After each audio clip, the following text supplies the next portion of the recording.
제가 이 얘기를 좀 한번 해볼까 합니다. 봉지욱 기자님이 오늘 나와 주셨는데요. 그래서 참 제가 지금 엄청나게 난감한 상황입니다. 지금 제 위치가, 제 입장이 왜 그러냐? 저는 요 얘기를 하고 싶어요. 우리 봉지욱 기자님은 그러니까 제 얘기에 혹시 문제가 있으면 좀 바로바로 좀 지적을 해주세요. 왜냐하면 나도 내 생각에 확신이 없으니까. 봉지욱 기자는 대한민국의 리박스쿨을 최초로 폭로한 사람이야. 네. 그 실체를 세상에 알린 사람이야. 그 취재 기자입니다. 네. 데스크야. 그래서 리박스쿨 관련한 후속 보도, 후속 취재를 하는 것은 너무나 당연한 일이에요. 네. 이거 맞죠? 그렇죠? 네. 네. 맞습니다. 그렇죠. 근데 여기서 이제 제가 참 굉장히 좀 불편한 지점이 있어요. 그래서 봉지욱 기자가 이현주 의원과 관련된 이야기를 하는 건 너무 타당하다. 그런데 저는 좀 불편감이 좀 있어요. 이 이슈를 다루는 게. 왜냐하면 지난 합당 관련 이슈가 터졌을 때 합당을 찬성한 측에서 이현주 의원이 미웠을 거 아니겠습니까? 네. 그 미운 마음의 결과물로 과거의 영상이 공개된 측면이 저는 있다고 봅니다. 그럼 뭐 내심의 의사는 모르니까 저는 서로 그렇게 했지 서로. 있다고 보거든요. 그래서 이거를 다루면 마치 거기에 동조하는 사람 같은 거예요, 제가. 이제 그런 좀 불편감이 있어. 그럴 수 있죠. 근데 그 영상을 본 이상 문제 의식은 또 제가 굉장히 강하게 갖고 있거든요. 네. 그러니까 또 안 다루는 것도 또 애매한 측면이 있는데 이걸 참 어떻게 해야 될 것인가. 그래서 그때 한번 했으니까 나는 이제 좀 그만하면 어떻겠나 이런 생각을 또 하는데 이렇게 되면은 또 나는 취재 기자 입틀막 하는 게 또 되거든요. 어떻게 해야 되나요? 진짜 뭔가 고민이 진짜. 많나 보네. 난 정말 이게 머리가 아파. 매불쇼에서 그간에 최욱 씨가 계속 표방했던 게 의견을 다 들어야 된다. 맞습니다. 그리고 듣고 보시는 분들이 판단하는 거다. 맞습니다. 이 저도 말씀을, 포함됩니다, 거기에는. 하는 거잖아요. 네. 그리고 그 의견이라고 하는 거는 그냥 단순히 자기 주장만 남발하는 게 의견이 아니고 네. 팩트를 전제로 맞습니다. 의견을 제시할 때 맞습니다. 그게 의미가 있는 거죠. 네. 그리고 이런 자리에서 사실은 얘기를 못하는 팩트도 사실은 많이 있어요. 네. 그렇잖아요. 우리가 지금 뻔히 다 알고 있으면서 말 못하는 팩트들도 뭐 있다고. 그럴 수도 있죠. 네. 네. 그렇지만 그거를 팩트를 굳이 말을 할 필요가 없을 때가 있는 거고 팩트를 제시하면서 의견을 얘기해야 될 때가 있는 거죠. 그런가요? 그런 점에서 제가 보기에 매불쇼는 여태까지 최대한 팩트를 많이 드러내고 그걸 가지고 건강한 토론을 통해서 의견이 형성되기를 바라는 입장이었어. 네. 그런데 이게 워낙 첨예한 이슈로 뭐가 이렇게 갈라지다 보면 어떻게 하든 간에 한쪽 편이라는 게 있기 때문에 그렇지. 이게 이제 고가운 쪽에서는 왜 그거를 그 판을 펼쳐주는 거야. 네. 이제 이렇게 얘기하는 거고 상대방 아니 왜 그 말 같지 않은 소리를 듣고서 가만히 있어. 이제 요런 얘기가 계속 지금 이어지는 형국들이 계속 되고 있죠. 네. 그러다 보니까 이제 최욱 씨가 난데없이 블랙리스트에 올라가고 최욱 봉지욱이 올라가니까 저는 따라서 올라가고 막 이러던데 욱자가 들어갔다는 이유만으로 그 견인을 굉장히 억울합니다. 그 견인을 우리 변호사님이 했다는 생각은 안 했어요. 뭐 시간을 주시면 더 얘기하겠지만 네, 알겠습니다. 근데 뭐 다시 한번 말씀드리지만 저는 봉지욱 기자가 이 관련해서 취재하고 보도하고 방송하는 것은 저는 매우 타당하다라는 생각을 갖고 있으니까 우리 봉지욱 기자님이 그렇게 고개 숙일 일은 저는 아니라고 생각합니다. 고개를 숙였는데? 고개를 숙이라고 그래요 누가? 아니 저는 어찌됐든 현재 여당의 수석 최고 전문위원이니까 역사관 대해서 의문이 생겨서 그 입장을 사실은 본인이 여기 나오셔서 일정 정도의 유감과 사과를 표했으면 끝났을 일이라고 생각을 하는데 그날 나와서 얘기하신 걸 들으니까 사실은 제가 그 얘기를 처음 꺼냈을 때 영상 한두 개 보고 그렇게 얘기를 했겠습니까? 수십 개의 영상을 다 팩트 체크를 해서 했을 거 아니에요. 근데 네.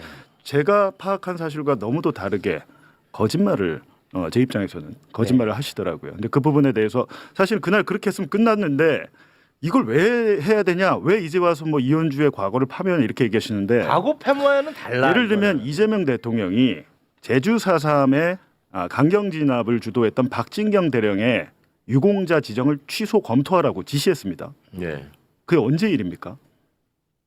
제주 4.3이 1946년, 7년, 8년 일 아니에요. 네. 네. 그죠? 1947년. 그 일을 대통령이 지금 왜 지시를 했을까요? 그러니까 과거사에 대한 것은 우리가 정리를 제대로 하지 않고 왔기 때문에 어떻게 보면 윤석열이나 내란 수계가 탄생하는 배경이 된 거거든요. 네.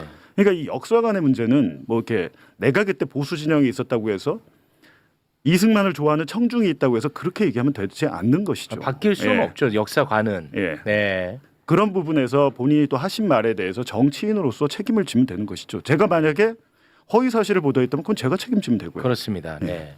근데 저는 이제 이현주 의원이 이제 매불쇼에 나오지 않았습니까? 반론권을 보장해 달라고 해서 자리를 이제 마련을 해야 된다고 생각하고 저는 한 거예요. 네. 예, 거기까지는 뭐 저는 굉장히 자연스럽게 이어졌고, 그리고 나왔으면 본인의 방어권 행사를 마음대로 하는 것도 저는 가능하다고 봐요. 그래서 굉장히 발언 시간을 많이 줬습니다. 네. 그런데 솔직히 거짓말을 많이 했어요. 근데 저는 그것도 선택이라고 봐요. 본인의 예. 근데 문제는 뭐냐면 실체적 사실을 이야기한 나를 자꾸 가짜 뉴스 유포자로 이야기를 하는 거야. 이거는 문제지. 이렇게 되면. 그리고 본인의 SNS에 뭐 저를 특정하지는 않았지만 뭐 가짜 뉴스 운운하면서 고소 고발을 이야기합니다. 저는 그러다 보니까 지금도 최욱 너 빨리 지금 사과하라고 이현주한테 지금도 올라와요. 그래서 이게 나는 참 이게 곤혹스러워. 아니 그러면은 내가 이거를 팩트 체크를 하려면 나는 또 영상을 틀고 또 이현주 의원이 발언한 걸 영상을 또 틀면 오늘도 사실 이게 준비가 돼 있어. 이거 두 개 딱 틀면 끝나요, 사실. 그렇죠. 예. 예. 이게 참 내가 이게 좀 그래. 네. 아무튼 상황이 뭘 봐 임마 너. 이게 어쩌다 보니까 이게 정치적 이슈가 돼버려서 그래요. 그렇잖아요. 당내 정치와 관련된 거지만 정치적 이슈가 돼버리면 제가 뭐 짧은 경험이자 이렇게 보면 이성이나 논리가 쓰는 자리보다 감정이 쓰는 자리가 훨씬 넓어집니다. 뭐 그러다 그렇긴 보니까, 하죠. 예. 네. 그러다 보니까 이게 옳고 그름의 문제로 받아들이지를 않고 좋고 싫음의 문제로 받아들여지니까 네. 이건 논리적인 접근을 하면 얘기가 다 꼬여버려요. 그러니까 온갖 옛날 일을 들춰가지고 뭐 필요한 거 있으면 쫙 공격하던 사람들이 이제는 또 이렇게 되니까 아니 뭐 이제 그런 사람들도 있더라고. 이현주 원래 그런 사람인지 몰랐냐 그러면. 저는 솔직히 몰랐어요. 아 그래요? 예. 저는 그러니까 이렇게 극우적 역사관을 갖고 있는지까지는 몰랐어요. 그러니까 그런 사람인지 몰랐냐? 그런 사람인데도 단체에 가고. 불구하고 민주당에 네. 들어와가지고 지금 활동을 하고 있으면 그 모습대로 봐야 되는 거 아니냐라는 의견을 제시하시는 분도 있더라고요. 네. 그러니까 여러 가지 관점들이 있는 거죠. 그렇지만 그 여러 가지 관점에도 불구하고 가장 중요한 거는 당사자가 정확히 본인이 견제하고 있는 역사관과 철학이 무엇이고 그걸 바탕으로 민주당 지도부에 참여해서 어떤 생각을 가지고 지금 임하고 있느냐를 네. 분명히 할 필요는 있는 거죠. 네. 근데 지금 어제 그제 뭐 여러 상황이 있는 과정에서 뭔가 팩트하고 좀 다른 얘기를 하면서 해명을 하는 것 같다. 네. 이런 의구심이 제기되고 있는 게 사실이지. 그러니까 최욱 씨가 봐도 이거는 지금 얘기를 안 하자니 그렇고 하자니 이게 또 분란의 씨앗이 되고 그러게. 이런 고민을 하게 되는 거예요. 또 두통 왔어 지금. 그러니까 저는 사실 그때 지금도 봐봐. 채용 너 자신 없으니까 또 영상 못 틀지 하면은 나는 틀고 싶을 거 아니야. 이현주 의원이 나와서 해명을 할 때 저는 개인적으로 나중에 논란이 되니까 우리 봉juk 기자님 반대편에 같이 나왔으면 어땠을까라는 상상도 해봤어요. 그런 거는 그런데- 나는 하고 싶지가 그런데 않아. 그런데 끝까지 들어보세요. 그런데 그러면 이게 결과적으로 이 객관적인 것을 시청자에게 보여주려 한 의도가 또 왜곡되고 맞아. 네. 또 이것을 어떻게 공격하려고 장을 깔았네 이런 네, 감정적인 그건 부분을 안 가기 돼. 때문에 또 악순환이 될 예, 것 그건 같다는 안 생각이 돼요. 들더라고요. 예, 제 판단이지만. 네. 그래 아쉽습니다. 네. 그러니까 자꾸만 그 지금 이제 이현주 의원 페북의 댓글에도 자꾸 그 최욱을 빨리 고소해서 혼내주라고 하고 저한테 막 댓글이 지금도 엄청 달려요. 너가 금요일에 거짓말 한 거는 팩트 아니냐. 그러니까 차라리 고소를 하면 좋겠네 그러면. 근데 이제 이현주 그걸로 가려주면- 의원으로서 그건 부담스러운 게 그러니까 고소를 이거만 했다가 있어. 무혐의로 그냥 나와버리면 아니 그렇지. 이현주 역공을 의원이 당하죠. 나한테 그날도 너 가짜 뉴스에 근거해가지고 그거를 인용해서 금요일에 방송하지 않았냐라고 해서 나 그런 적 없다라고 얘기한 거야. 아니 매불쇼 금요일 방송 거의 200만이 보는데 내가 한 얘기를 거짓말할 수는 없잖아요. 그렇죠. 200만 영상 그리고 올려놔 있는데. 네. 근데 그것만 딱 따갖고 너 말했는데 왜 말 안 했다고 해? 거짓말을 그러니까 가짜 뉴스를 인용하지 않았다는 거야 나는 가짜 뉴스를. 네. 그래서 금요일에 그 문제의 발언 다시 한번 좀 제가 다시 짧으니까 함께 띄워드리겠습니다. 내가 좌파 쪽에 좀 가서 이들을 좀 포섭을 해서 데리고 올 테니까 너무나 욕하지 마라. 그런 발언도 있어요. 그 발언이 있더라고. 고성국 TV에 고성국 나갔어요. 네, 내가 지금 파일을 키우는 거다. 이거는 사실 해명은 좀 필요한 부분이 있다고 봅니다. 아니 그렇죠. 자, 요거는 이제 고성국 TV에서 과거에 했던 발언을 제가 이제 서머리에서 말씀을 드렸던 건데 네. 이게 거짓말일 수가 없어요. 왜냐? 고성국 TV에서만 이런 식의 발언을 한 게 아니야. 그래서 오늘은 더 노골적으로 관련 발언을 한 게 또 있어. 그거 함께 보겠습니다. 제 얘기는 상대를 계속 분열시켜야 된다는 얘기를 하는 거지. 선거는요 구도가 제일 중요해요. 그 패싸움을 하려면 이게 이제 이걸 잘 갈라치기를 해갖고 구도를 잘 만들어야 되는데 기본적으로 뭐냐 구도에서 제일 중요한 게 나는 뭉치고 상대는 분열시킨다. 뭐 이런 거 아니겠어요, 그죠?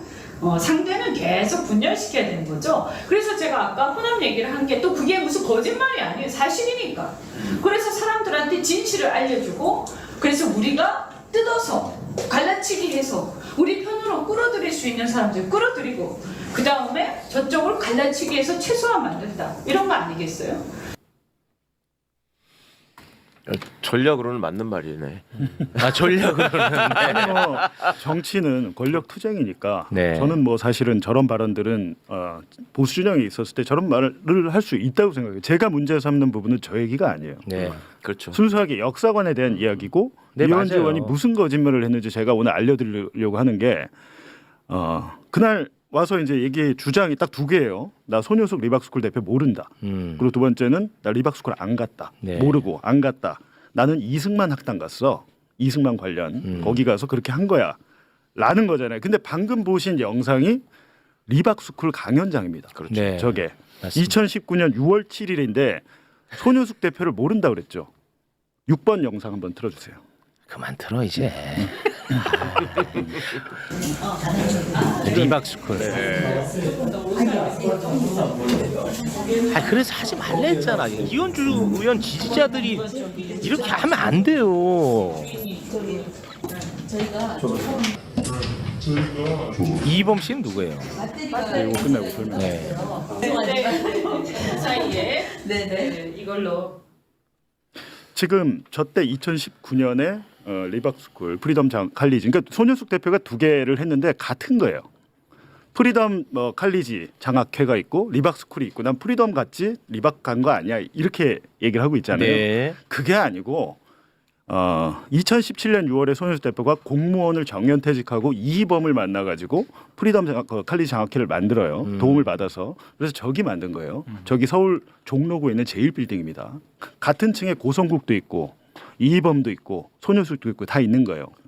근데 프리덤 칼리지 장학회를 만들고 리박스쿨을 따로 만든 게 아니고 처음에 장학회 활동을 하면서 리박스쿨로 역사교육 프로그램을 한 겁니다. 프로그램. 예를 들면 민주연구원 민주당의 그 교육연수원 있잖아요. 네. 그런 개념이에요. 교육연수원이 민주당입니까 아닙니까? 민주당이 다른 데입니까? 같은 데죠. 그러니까 제가 드린 말씀이 아까 지금 플래카드에도 보면 프리덤 칼리지 장학회 리박스쿨 프로그램의 한 강연자로서 이현주 당시 무소속 의원이 강연을 한 거죠. 근데 안 갔다 그랬잖아요. 네. 손효숙 대표 모른다 그랬잖아요. 네. 근데 전날 사회를 손효숙이 보고 손효숙이 발언도 하고 두 분이 보니까 하여튼 제가 그놈 전날 한 번 갔으니까 내가 몰랐을 수도 있어. 뭐 이렇게 또 생각이 들잖아요. 근데 먼저 손효숙 대표가 리박스쿨에 대해서 어떻게 얘기했는지 저게 2019년 6월 영상이고 한 달 뒤에 손효숙 대표가 바로 저 강연장에서 8번 영상 보시면 그만 좀 틀어. 리박스쿨에 대해서 한번 설명하는 게 있어요. 반공 자유수호를 위한 애국전사 청년인재 양성, 근현대사 교육 확산으로 역사지킴이 대출, 이승만 박정희 리더십 교육의 리박스쿨 운영 등은 미약하지만 장악해온 모든 분들이 중단 없이 눈물로 씨를 뿌린 열매이고 또 기쁨의 열매이고 또 그 비전입니다. 역사교실에서 탄생된 또 역사지킴이, 구국인재 양성의 산실이 된 리박스쿨. 여러분들 이 자리가 리박스쿨인 건 눈치채셨죠? 네. 어떻게 하셨습니까? 예, 여기 오른쪽에 여기 오른쪽에 보니까 전부 다 이승만 대통령의 생애와 업적에 대해서 다 저희가 또 게시를 했고요. 여기 왼쪽은 박정희 대통령의 생애와 업적. 바른 역사 문화를 배우기 위해 교육에 적극 참여한다. 나는 시간과 재능과 소득을 애국을 위해 기꺼이 사용한다. 여러분 와주신 모든 분들 진심으로 환영하고 사랑과 감사의 마음을 전합니다. 감사합니다. 끊어주시고요. 그러니까 리박스쿨이 별도의 당시엔 단체가 아닌 게, 리박스쿨은 사실은 저희가 작년에 보도했을 때도 사업자 번호가 없습니다. 리박스쿨은 실질적으로는 글로리 사회적 협동조합이라는 별도의 단체를 냈는데 2019년까지 저 장학회와 리박스쿨은 당연히 한 단체예요. 한 몸 프로그램이었고 2020년에 손효숙 대표가 장학회를 다른 분한테 넘겨요. 대표를. 그리고 나서 난 리박스쿨만 해야겠다. 본격적으로 시작한 건 2020년이겠죠. 그러니까 저 때 당시만 해도 난 저기 프리덤 컬리지를 가지 리박스쿨을 간 게 아니야. 이 말이 성립이 안 되는 거예요. 리박스쿨 프로그램 강연을 됐을 때니까. 네, 분리가 안 됐을 때니까. 네. 그런데 내가 딱 한 번 가가지고 기억도 잘 안 나고 그럴 수 있잖아요. 나는 그때 단시 딱 한 번 네, 가서 오래돼서 네. 기억이 안 날 수 있죠. 9번 사진 한번 보여주시죠. 사진. 2018년 12월에. 그러니까 이제 2018년에 이미 이현주 의원은 저 제1빌딩 리박스쿨이 있는 프리덤 칼리지 장학회에 있는 저곳 같은 그 강연장이에요. 같은 네. 장소. 같이 가서 사진 찍었잖아요. 행사하고. 수시로 드나들었던 걸로 보이는 겁니다. 근데 제가 볼 땐 손효숙 대표도 손효숙 대표지만 저기서 정말 그 핵심적인 인물은 이희범 씨죠. 이희범이 누구냐고 했을 때 이희범은 MB 때 댓글 공작 했잖아요. 댓글 공작 해가지고 그때 당시에 그 청와대에서 기업들에 압력 넣어가지고 지원해줘라 그래갖고 뭐 2억 3억씩 돈 받아가지고 댓글 공작하고 국정원 댓글 공작 관련된 처벌받은 분이에요. 네. 근데 저분이 2017년 박근혜 탄핵 이후에 활동을 재개합니다. 그러면서 리박도 생기고 프리덤 칼리지도 생기고 뭐 그런 거예요. 근데 그렇다면 이제 어떻게 연결이 될까라고 보면 제가 볼 때는 손효숙을 모를 수가 없잖아요. 지금 여러 번 같이 만나서 네네, 사진도 찍고 했기 반복적으로. 때문에. 근데 이희범 씨와 그러면 이현주 당시 의원은 무슨 관계냐? 제가 볼 때는 사실은 이희범 씨한테도 이명수 기자 전화를 걸었더라고요. 그 내용은 제가 이제 그런 것까지는 하지 않겠습니다. 네네. 네, 그런 것까지는 하지 않겠는데 일단은 이희범 씨가 이현주 당시 의원의 출판 기념회에 가서 나는 이현주와 연대해서 함께 싸운다는 발언을 한 게 있어요. 5번 영상 한번 보시죠. 몇 개가 많네. 지금 영상 한 20개 있는데 아이 그만해. 성신의 강의로 오셔갖고 우리 연대합시다. 독불 장군 아무리 큰 힘을 갖고 있어도 홀로 이 힘 갖고 세상 이제 악의 세상을 바꿀 수가 없다. 연대합시다에서 지난 7월 8일 날 우리 원전 관련해서 청와대에서 첫 집회를 했습니다. 아 사운드 할 줄 알아요? 민심이 천심이고 그 천심 민심을 읽을 수 있는 그 사람이 훌륭한 정치인이 될 수 있는데 이 시대에 그 민심을 읽을 수 있는 유일한 능력을 갖고 있는 사람이 이현주다. 네, 요거는 제가 좀 정리를 한번 하고 가겠습니다. 네. 과거에 누군가의 말 실수를 파묘하는 것 아닙니다. 저는 그런 것에 대해서 반대합니다. 자, 그리고 사상 검증하는 거 그거 아닙니다. 저는 그런 것에 대해서 반대합니다. 이것은 좀 다른 성격이 있는 거예요. 극우적 역사관 이거는 문제가 있잖아. 왜냐 책임 있는 정치인이니까. 그렇죠. 또 하나 여론 조작 의혹이 있는 단체와의 연관성이야. 이것도 굉장히 범죄성이 있는 거니까 중요한 겁니다. 그리고 거짓말을 하는 것 이거는 팩트 체크의 영역에 들어가는 거예요. 네. 그렇기 때문에 봉지욱 기자가 하는 거는 타당해. 내가 하는 건 나는 잘 모르겠어 아직도. 그러니까 이희범 저 대표가 얘기한 게 뭐냐면 당시에 이제 이현주 의원 개인이 한 게 아니고 이분이 2019년에 행동하는 자유시민이라는 단체를 만들어요. 단체를 만드는데 보니까 이희범과 같이 많은 연대 활동을 했던 것 같은데 이 단체의 공동 대표가 카이스트 이병태 교수란 분인데 그 식민사학자. 예. 예. 종족 반일주의라는 책 있잖아요. 그 이영훈 서울대 전 교수가 냈던 그 책의 그 요지는 두 개죠. 첫 번째 식민지 근대화론, 두 번째 위안부는 자발적 매춘이다. 이거 두 개잖아요. 두 개인데 그 똑같은 사관을 이른바 낙성대 경제연구소의 그 친일 사관을 갖고 있는 이병태 교수가 공동 대표를 하면서 이현주 의원과 같이 활동을 했고 책이 나오니까 많은 논란이 되잖아요. 당시에 실제로 이현주 의원이 학문의 자유다 라면서 이걸 쉴드칩니다. 네. 그거는 언론 기사에 많이 남아 있어요. 그러니까 단순하게 일회성으로 강연한 게 아니고 저 당시에 2018년 19년에 이현주 의원의 많은 활동들이 영상으로 남아 있는데 사실 제일 많이 남은 거는 본인의 이현주 TV에 있었어요. 네. 그러니까 제가 알아보니까 작년에 지웠더라고. 아. 거기 제일 많은데 어쨌든 제가 여쭤보고 싶은 것은 역사관도 역사관인데 제가 또 영상을 보다 보니까 부정선거에 대해서도 굉장히 강한 신념을 갖고 있었더라고요. 그러니까 좀 그런 걸 물어보셨어요. 지금 또 오셨을 때. 나 그거 알고 있어. 나 알고 있고. 네. 아무튼 저도 아니. 그러니까 자 보세요. 네. 저도 방송하는데 뭐 그냥 왔겠어요. 이제 저도 그 많이 봤고. 근데 지금 댓글에도 야 그래 극우적 역사가 문제 있다 쳐. 그 2019년이잖아라고 하는데 그래서 얼마 전에 월요일에 이현주 의원이 나왔잖아요. 극우적 역사관 관련해 가지고 제가 질문을 했어요. 그래서 지금은 어떠냐 바뀌었냐 바뀐 게 없어요. 그러니까 최소한 월요일에 저와의 인터뷰에서는 바뀌지 않았어요. 그렇지. 예. 그때는 내가 잘못 생각했었다. 그거는 이 말은 없다니까요. 예. 바뀌지 않았다니까. 예.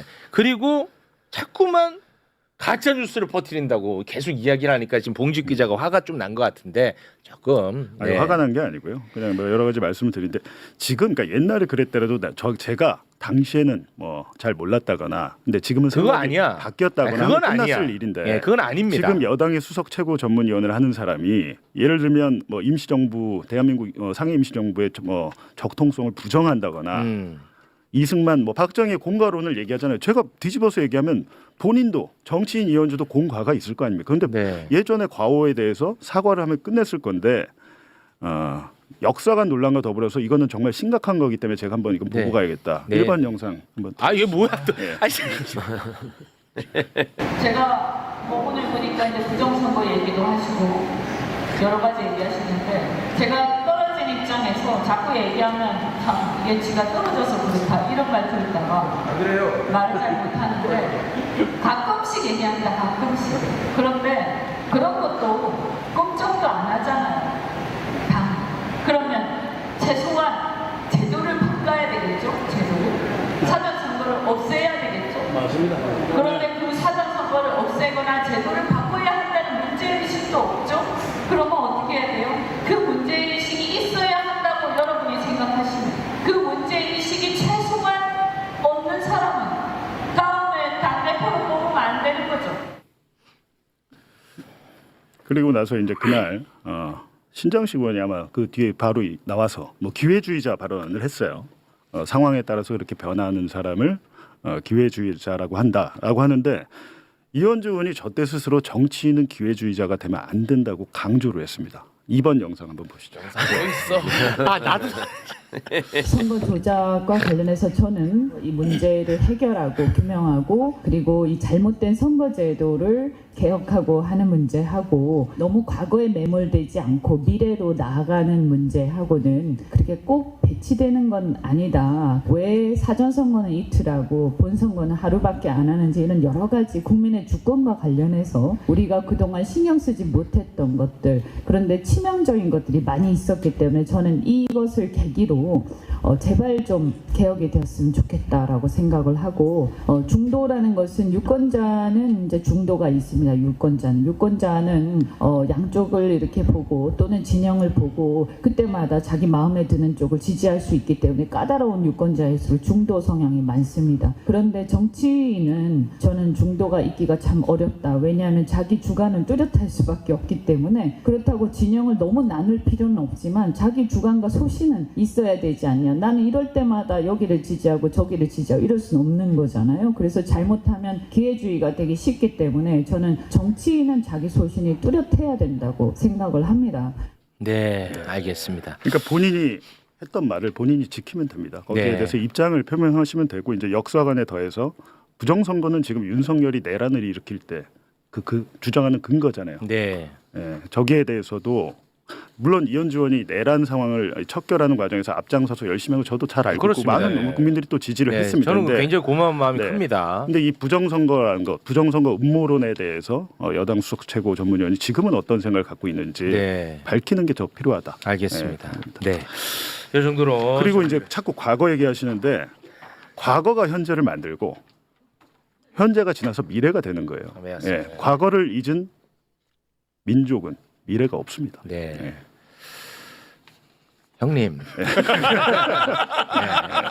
아니 봉지욱은 나는 타당하다니까. 네, 맞아요. 그래서 내가 이게 그래서 제가 요것도 또 욕 먹더라고. 제가 이현주 의원이 빨리 사과를 해라. 그래야 내가 봉지욱을 이제 이 주제를 안 다루게 할 매불쇼에서만큼 명분이 된다라고 한 건데 네가 뭔데 이거 뭐 사과로 끝내려고 하냐. 요건 제 세계관 안에서를 얘기하는 거지 여러분의 판단에 영향을 미친다는 게 아닙니다. 네. 제 세계관 안에서 예를 들어 사과했다. 그러면 아유 봉지욱 기자님이 이제 한다고 막 어디 막 다 써놨더라고 또. 근데 내가 갑자기 못한다고 하면 입틀막이 되는 거잖아요. 그런데 사과했다 이제. 기자님 이제 그만하시죠. 이건 명분이 될 수 있잖아.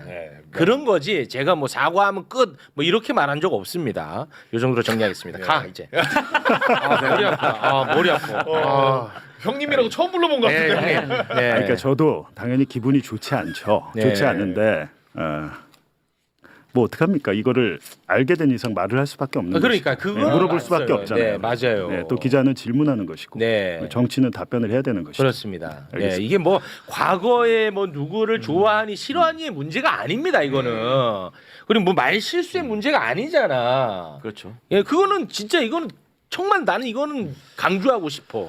그거랑은 전혀 본질적으로 달라 이거는. 그 말이 이현주 의원이 아니고 다른 민주당 마찬가지지. 저런 얘기를 했더라도 네. 똑같이 맞아요. 저 아니, 문제에 그리고 대해서는 네. 또 이제 한 일각에서 야 봉주욱이 너 그거 전준철 특검 후보 추천한 거 왜 그런 건 비판 안 하고 근데 이 자리에서 제가 안 했나요?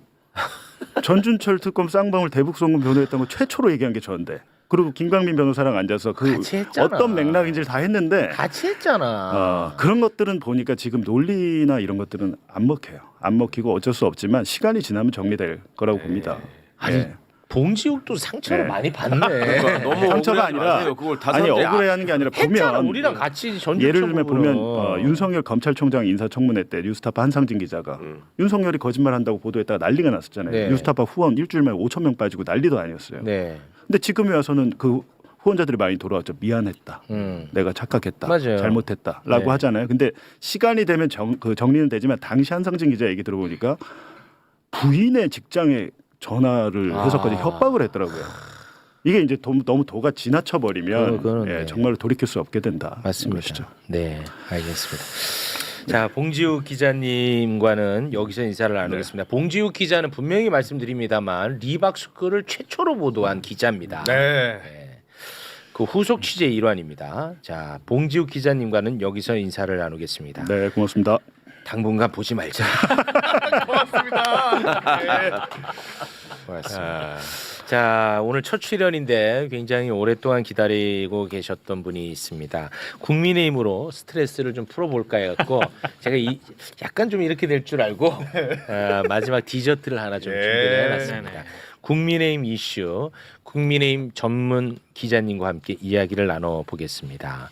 곽우신 오마이뉴스 기자님 박수로 모시겠습니다. 네. 안녕하세요. 오마이뉴스입니다. 아유 반갑습니다. 저처럼 이런 듣보를 이렇게 큰 자리에 또 불러주셔서 방송 많이 하시던데. 어차피 다 숟가락 얹어가는 거라서요. 네. 큰 사람들 사이에서 이렇게 빨판 상어처럼 살아 있습니다. 아니 그 어디서 갑자기 나타나갖고 말씀을 되게 잘하시더라고. 아 그래요? 네. 뭐 아무튼 뭐 알바를 잘 하고 있습니다. 네. 아, 네. 우리 기자님이 송원석 원내대표 조인트 보도하신. 트위터 보도가 여기서 조인트 나왔어요. 송. 그 제가 이제 히트한 게 몇 개 없는데 왜냐하면 국민하고 안 친하기 때문에 기본적으로 특정을 잘 못하거든요. 근데 이제 그 송원석 원내대표가 최근 방송에서 봉지욱 기자가 이현주 의원의 과거 강연 활동과 역사관 문제를 다시 공개적으로 제기했습니다. 이번 논쟁의 핵심은 단순한 말실수 여부가 아니라 공적 위치에 있는 정치인의 역사 인식과 책임 범위를 어디까지 검증해야 하는가에 있습니다.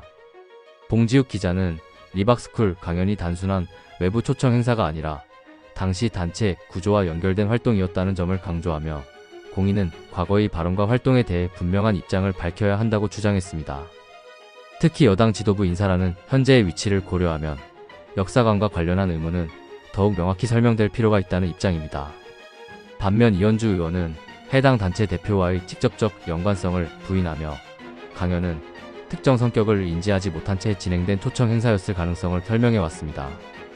또한 과거 활동을 현재의 정치적 입장과 동일하게 해석하는 것은 과도하다는 시각도 존재합니다.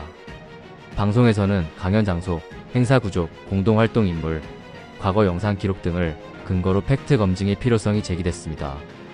더 나아가 부정선거 관련 발언, 역사 인식 변화 여부, 가짜뉴스 인용 여부 등도 함께 논의됐습니다. 이번 사안은 특정 인물의 과거 발언을 둘러싼 공방을 넘어 권력을 가진 정치인이 어떤 기준으로 검증받아야 하는가에 대한 문제로 확장되고 있습니다. 권력은 언제나 감시의 대상이며 검증은 정치적 공격이 아니라 민주주의의 기본 원리라는 지적도 나옵니다. 여러분의 의견을 댓글로 알려주시고 많은 공유와 좋아요 부탁드립니다.